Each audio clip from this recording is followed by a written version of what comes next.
자, 오늘은 너희가 소멸되지 아니하느니라 하는 제목으로 말씀을 나누겠습니다. 오늘 새벽에도 설명드렸지만 말라기는 총 6개의 신탁으로 구성되어 있습니다. 이걸 알면 읽기에 좀 더 좋죠. 마지막 4장만 결론 보고 1장부터 3장까지는 총 6개의 신탁으로 구성되어 있습니다. 사람이 질문하니까 하나님이 답하시는 형태로. 첫 번째 뭐라고 했냐면 우리를 언제 사랑하셨습니까?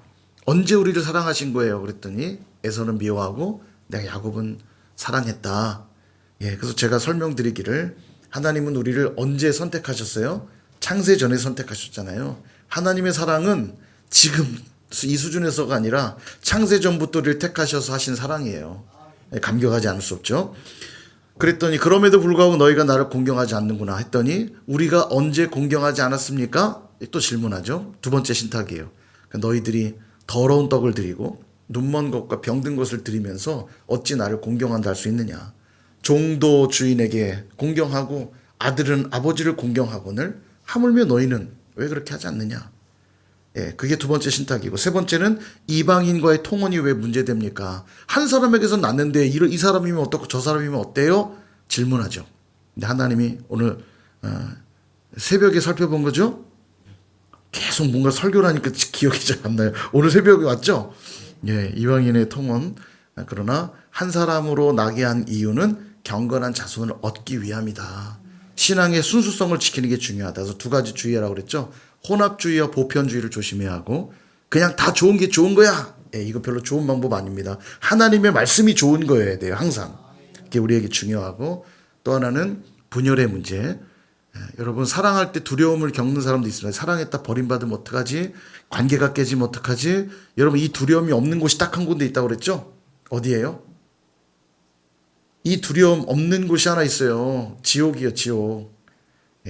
지옥을 제외하고 사랑할 때 그 두려움들이 있을 수 있어요. 그러나 그럼에도 불구하고 우리 사랑해야죠. 하나 되어야 됩니다. 분열되는 것은 신앙의 순수성을 깨트리는 것이 되므로 하나가 돼야 됩니다. 이게 오늘 새벽의 말씀이었고, 오늘이 이제 네 번째 신탁입니다. 17절에 보니까 오늘 또 어떤 질문을 하고 있냐. 너희가 말로 여호와를 괴롭게 하고도 이르기를 뭐라고 하냐? 우리가 어떻게 여호와를 괴롭혀 드렸나이까? 이렇게 질문하고 있어요. 우리가 언제 어떻게 괴롭혔습니까? 하나님을. 이는 너희가 말하기를 모든 악을 행하는 자는 여호와의 눈에 좋게 보이며 그에게 기쁨이 된다 하며 또 말하기를 정의의 하나님이 어디 계시냐 함이니라. 자, 이게 무슨 얘기냐면 우리가 어떻게 여호와를 괴롭혀 드렸습니까? 이게 왜 나온 얘기냐면, 아니 하나님 이방인과의 통혼이 그렇게 잘못한 겁니까? 주변에 보니까 악인들도 저렇게 많은데 저들은 저렇게 멀쩡히 잘 사는데, 아니 우리가 좀 이방인과 통혼을 끼렸으니 저들은 내버려두고 왜 우리만 뭐라고 하십니까? 그게 그렇게 당신께 잘못한 겁니까? 그게 그렇게 당신을 괴롭게 한 겁니까? 이 질문하는 거예요. 좀 더 신랄하게 표현하면 이 말씀대로 악한 자들이 이렇게 많은데 그들을 내버려 두시는 걸 보니 여호와의 눈에는 그들이 더 좋게 보이시나 보죠? 그들이 여호와의 기쁨이 모양이죠? 정의로운 하나님 맞으세요? 이렇게 묻고 있는 거예요. 완악함의 끝판왕입니다. 누구 탓하고 있어요? 하나님 탓하고 있죠. 이 신정론에 대한 불만을 쏟고 있는 겁니다. 신정론. 하나님은 정의롭고 공의로우신 분이신데 왜 악한 것들을 내버려 두시는 거죠? 신정. 하나님이 통치하는 거에 난 이해할 수가 없다. 나는 저들보다 저렇게 악하진 않은데, 난 저들보다는 의로운데 왜 나만 이렇게 고통받고 힘들고 갈굼당해야 되는 거죠? 그 말이에요. 여기에는 묘하게 자기는 의롭다고 하는 메시지가 숨어 있어요. 그죠? 나는 저들보다는 의로운데 왜 내가 고통받아야 되죠? 저들은 멀쩡히 잘 사는데? 하나님 공의로우신 분 맞으세요? 이 말 안에는 나는 그래도 의롭다라고 하는 메시지가 들어있죠.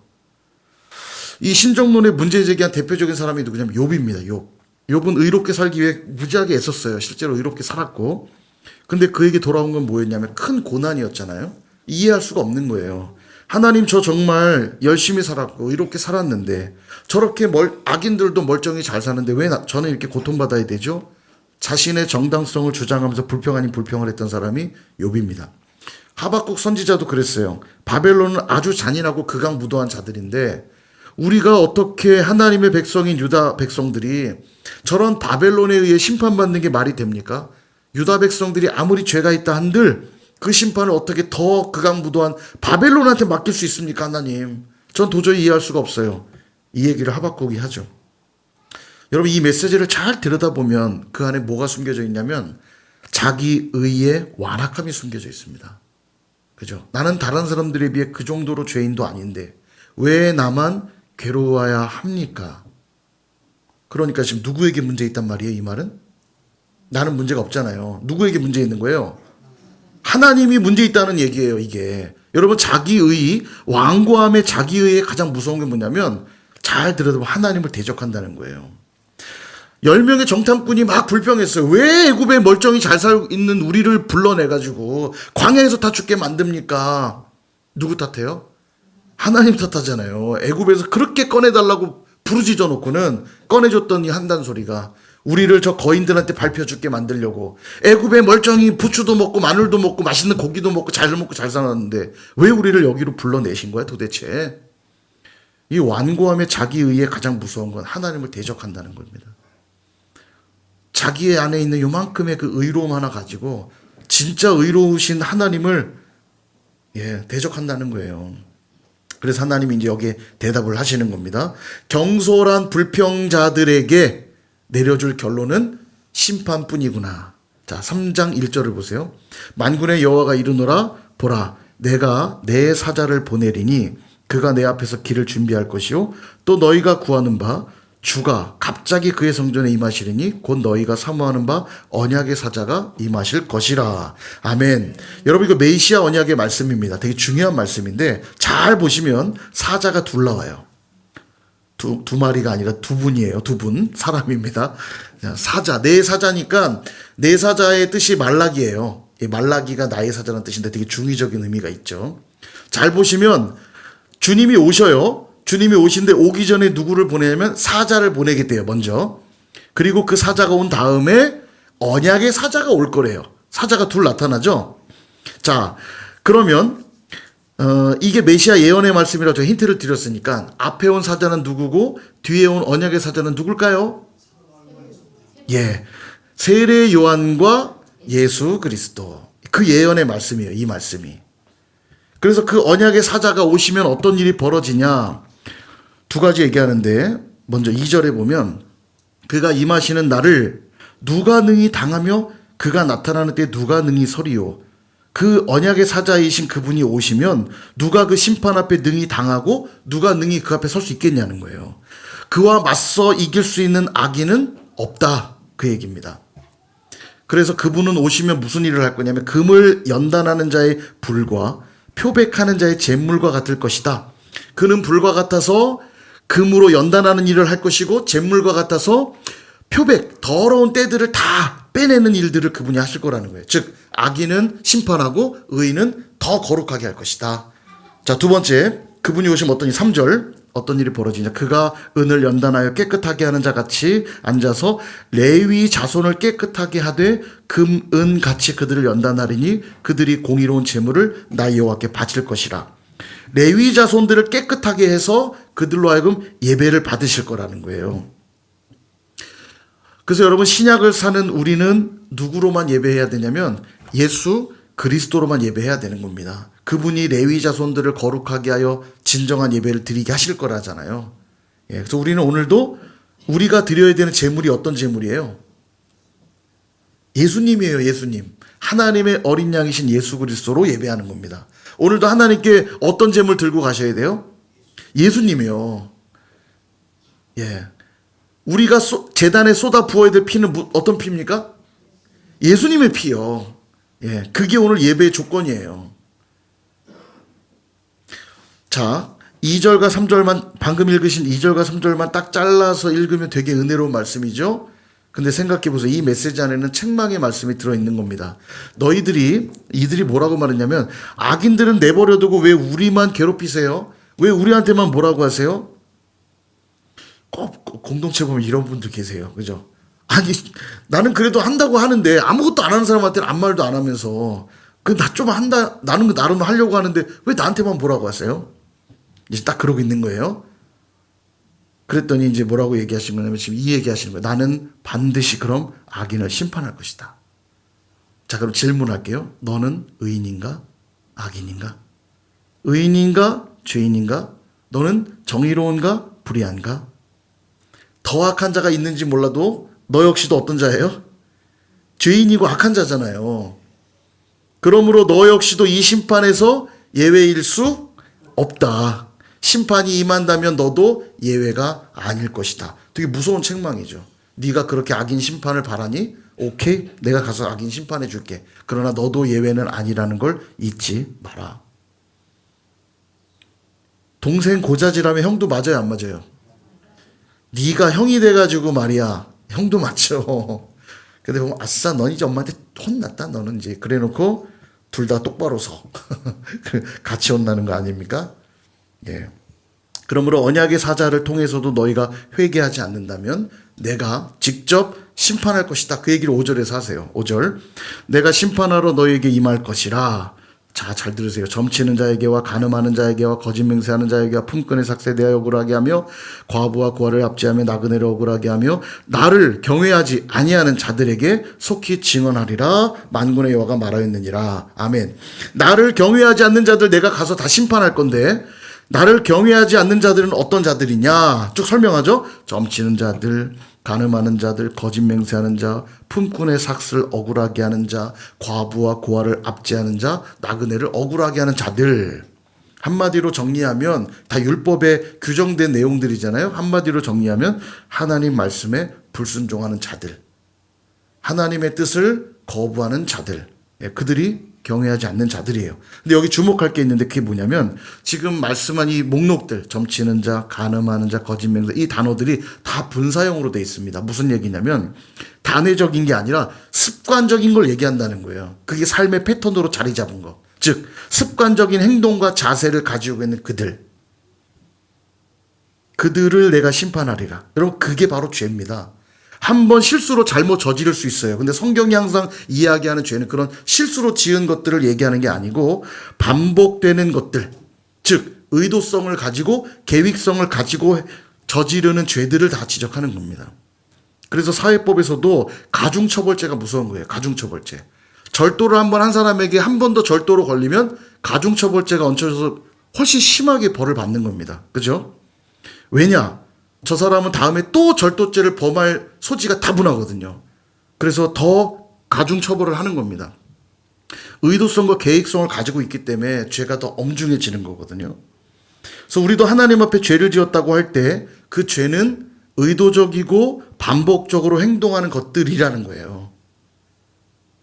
반복적으로 죄를 짓는다는 건 무슨 뜻입니까? 하나님을 전혀 의식하지 않는다는 것이고 5절의 표현대로 굳이 말한다면 하나님을 경외하지 않는 것이다. 하나님을 경외하지 않고 행동하는 것이므로 그게 바로 죄라는 거죠. 보세요. 잠언 8장 13절에 이렇게 말합니다. 여호와를 경외하는 것은 악을 미워하는 것이라. 여호와를 경외하면 어떻게 한다고요? 악을 미워한대요. 습관적으로 반복적으로 그냥 죄 가운데 살 수 없다는 얘기입니다. 경외하지 않기 때문에 그냥 죄 가운데 젖어서 산다는 거예요. 어느 순간부터 예배를 드리지 않아도 불편하지가 않고 기도하지 않아도 불편하지가 않아요. 그러면 괜찮은 게 아니라 그게 무서운 그냥 죄가 습관이 돼버리는 거죠. 그래서 여러분 단순히 습관을 쫓아 사는 게 좋지 않다고 제가 자꾸 말씀드리는 거예요. 왜냐하면 죄가 자꾸 반복되면 화인 맞은 양심처럼 무감각해지기 시작합니다. 처음에가 힘든 거지 한 번, 두 번 별일 안 벌어지면 그래도 되나 보다 생각해요. 무감각해지다 보니까 어제 살았던 방식대로 그냥 오늘을 살면 사실은 죄 가운데 계속 살고 있을 수 있단 말입니다. 그래서 어제 살았던 내 생각, 어제 살았던 내 경험, 어제 살았던 내 지식 가지고 오늘을 살면 안 되고 오늘을 살아가기 위해 어떤 기준을 세워야 돼요? 하나님의 말씀의 기준을 세워야 되는 겁니다. 그래서 그렇게 하지 않으면 죄인지도 모르고 그냥 산단 말이죠. 그래 놓고 나중에 하나님 앞에서 이런 얘기 하실 거예요. 심신미약? 누구들처럼 제 심신미약. 전 잘 모르는 일인데요. 왜 나만 갖고 그러세요? 쟤도 그랬는데. 여러분 어떤 말을 해도 하나님의 심판의 엄중함은 피해갈 수가 없어요. 그가 죄를 지었다면 그 죄값은 내가 받는 거지. 핑계할 수 없단 말이죠.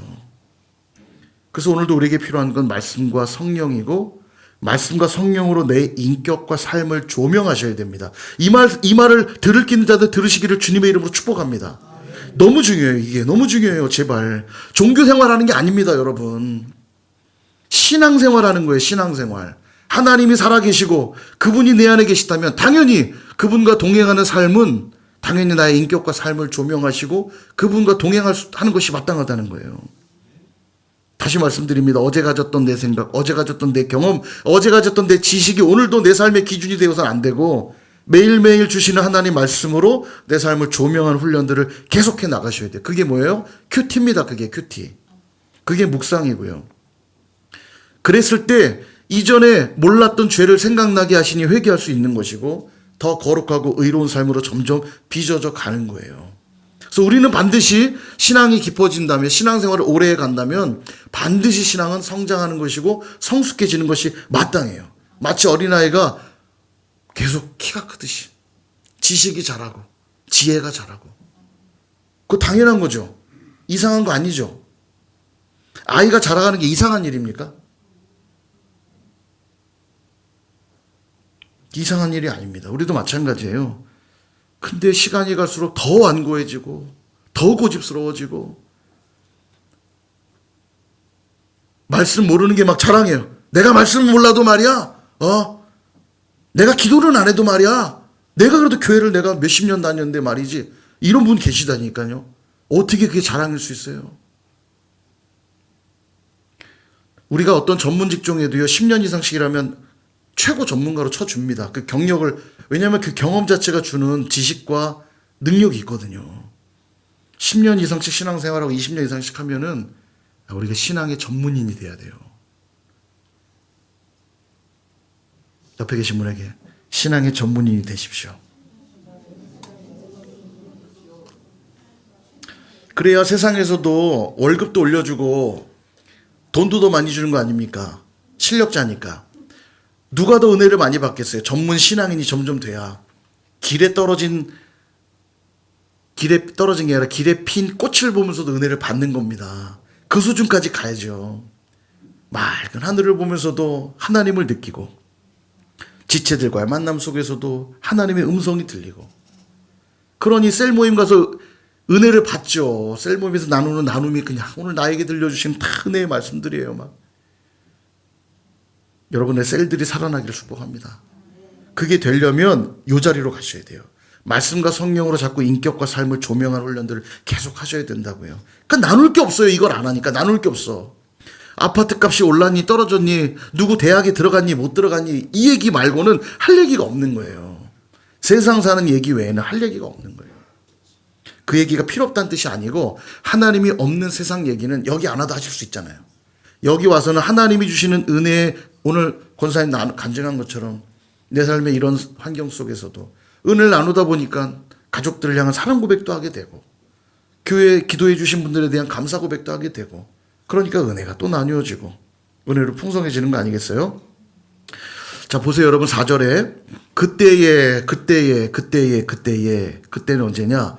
주님이 불이 되셔서 우리의 불순물들을 제거하고 잿물이 되셔서 우리에 있는 모든 때들을 제거하신 바로 그때에, 그제서야 유다와 예루살렘의 봉헌물이 옛날과 고대와 같이 나 여호와께 기쁨이 되려니와, 그제서야 우리가 드리는 봉헌물이 하나님께 기쁨이 될 거라는 거예요. 그제서야. 그들은 어떤 거 드렸습니까? 더러운 떡 드렸죠. 눈먼 것 드렸죠. 병든 것들 드렸잖아요. 드렸으니까 받으시겠지가 아니에요. 여호와를 경외함으로 거룩해지지 않으면 무엇을 드리든 하나님은 받지 않으신다는 거예요. 왜냐하면 하나님은 뭘 받으시는 분이에요? 하나님이 양 좋아하세요? 하나님이 뭘 받으시길 원하시는 겁니까? 예배 받기 원하시는 게 뭐예요? 우리의 마음 받기 원하시잖아요. 우리의 마음. 여호와를 경외하는 그 마음을 받으시는 거예요. 그 마음이 떡으로 표현되고 양으로 표현되고 소로 표현되는지는 몰라도 하나님 받으시는 건 양도 아니고 소도 아니고 우리의 마음 받으신다고요. 경외하는 마음. 그래서 여기 여러분 봉헌물이란 표현이 아까 나왔잖아요. 이 봉헌물이 뭘 말하는 속죄 제물을 말하거든요. 속죄 제물.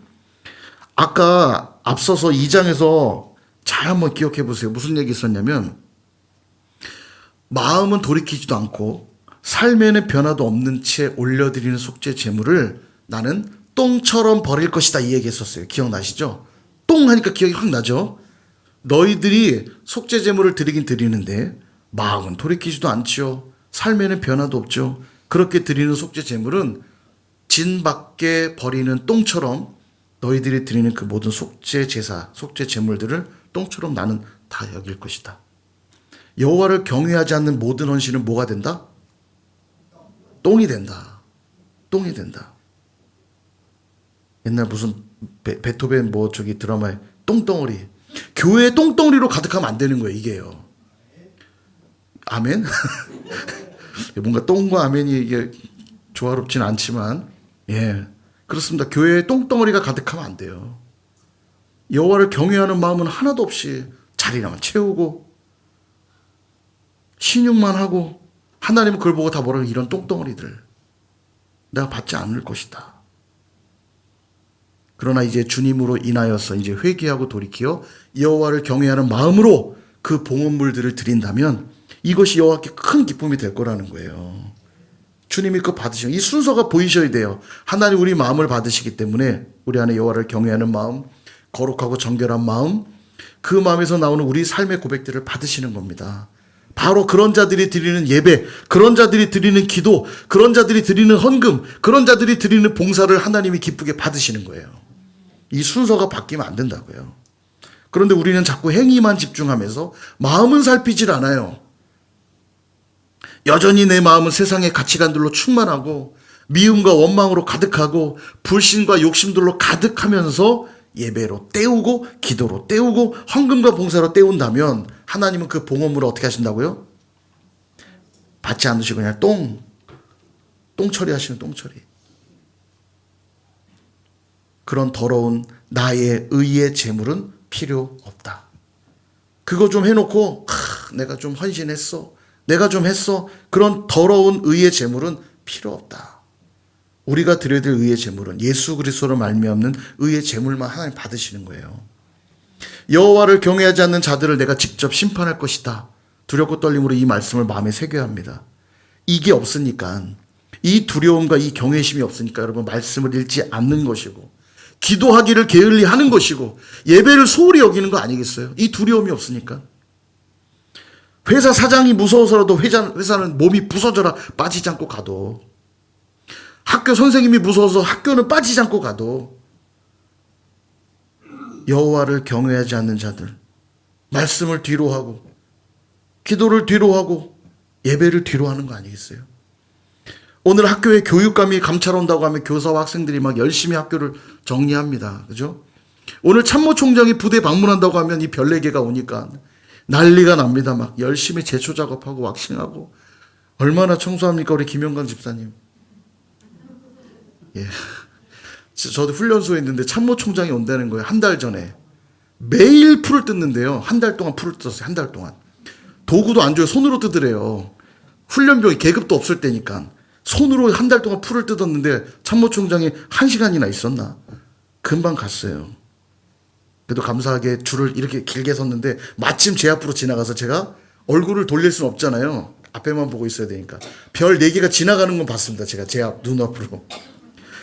세상에 참모총장 온다고 얼마나 한 달간 청소를 했는지. 여기가요, 손톱에 푸른 빛이 이게 풀을 계속 뜯으면 여기 푸른 빛이 새겨집니다. 손가락에. 오늘 목사님이 신방 온다고 하면 어떻게 하세요, 여러분? 못 오게 하죠, 여러분들은? 제가 신방 간다고 하면 얼마나 열심히 집안 청소들 아마 하실 거라 예상합니다. 우리 선일교회 성도님들이야 늘 깨끗하니까 안 하시겠지만 다른 교회 성도님들은 목사가 신방 온다 그러면 청소를 진짜 안 하던 청소를 하시죠. 하물며 전능한 하나님이 심판주로 오시는데 오시든지 말든지 하실 분 여기 계세요? 더 거룩하고 정결하게 준비돼야죠. 이 땅에 별 좀 4개 좀 달았다고, 목사가 온다고, 교육감 온다고도 그렇게 잘 보이려고 그 짧은 시간 방문하는 것 때문에도 열심히 준비를 하는데 전능한 하나님이 오늘 심판주로 오신다면 여러분 어떻게 맞이하시겠어요? 그럼에도 불구하고 내가 오늘 주님을 위해 아무것도 안 하고 있다면 그 이유는 뭐냐면 여호와를 경외하지 않기 때문이라는 거예요. 이게 말라기가 계속 강조하는 내용이에요. 여호와를 경외하는 것이 너무 중요하다. 그래놓고 지금도 한다는 소리가 뭐냐면 우리가 어떻게 여호와를 괴롭혔냐. 우리가 어떻게 여호와를 괴롭혔냐. 그래도 나는 교회라도 왔잖아요. 그래도 나는 헌금이라도 했잖아요. 그래도 예배라도 드렸고 봉사라도 했잖아요. 라는 말은 이제 우리 입에서 제해야 됩니다. 이 말 안에는 뭐가 숨겨져 있다고요? 나의 의의를 드러내고 하나님을 대적하는 마음이 들어있는 거예요. 왜 저한테 뭐라고 그러세요? 뭐라고 하는 하나님 잘못이에요. 저는 그래도 하잖아요. 이들이 지금 그 말하고 있는 거예요. 우리가 어떻게 하나님 괴롭혔습니까?